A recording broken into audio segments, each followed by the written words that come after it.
Very well, from Kiambu, let's cross over to Homa Bay County, where the government spokesperson, Dr. Isaac Mwaura, was having his weekly briefing. And key on the agenda is the AU Commission chairmanship that the Azimio leader, Raila Odinga, is in a quest. And he says that the government fully supports Raila Odinga in his quest to be the next AU Commission chair. Let's first of all cross over to Homa Bay.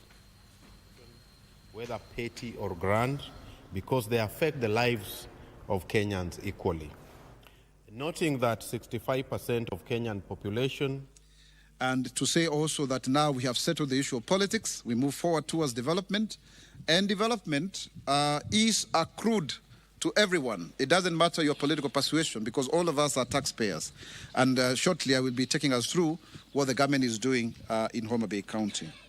But before that, there are also other national matters of importance. For example, the COOPS placement. So we have noted the concerns from a section of students who are seeking placements in our tertiary institutions, but have been unable to access the COOPS placement online portal. We would like to assure them that the government is addressing their concerns and that the Ministry of Education has put in place measures to fast-track the application process and ensure that no eligible applicant is locked out. As of February 25th, 2024, a total of 121,391 students who had obtained a C+ and above in the 2023 KCSE examination had applied for various courses. These accounts for 60.8% of the 199,695 candidates who scored a mean grade of C+ and above. So it's only about 40 or 39% or thereabout, the 9.2%. COOPS, therefore, has extended the application deadline on 3 occasions to ensure that all applicants have a fair, efficient, and effective access to the academic opportunities.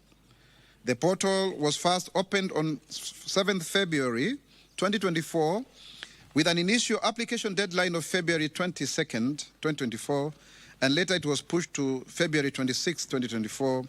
And recently, the extension is up to 4th of March 2024. Please note the date.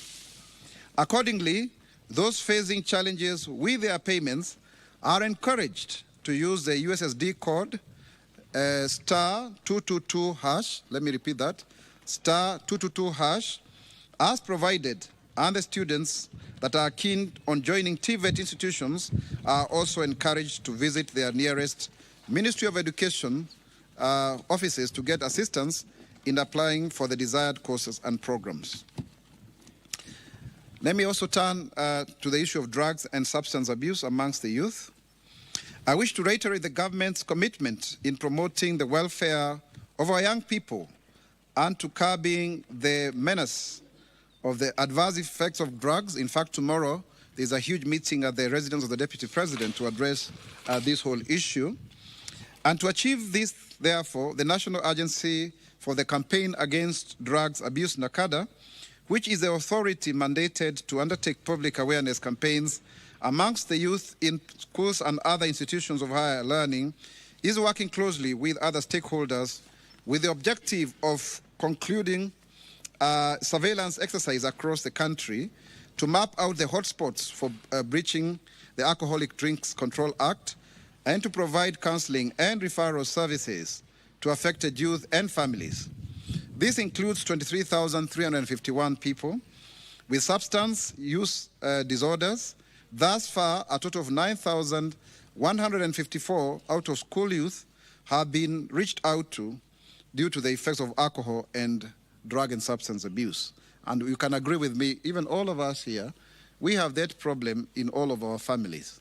We have young people who are walking around, especially the boy child, walking around like zombies who don't actually know what is happening around.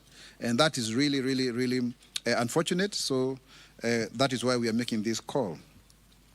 The government is also reviewing and strengthening the existing laws on the manufacturing, distribution, and sale of alcohol.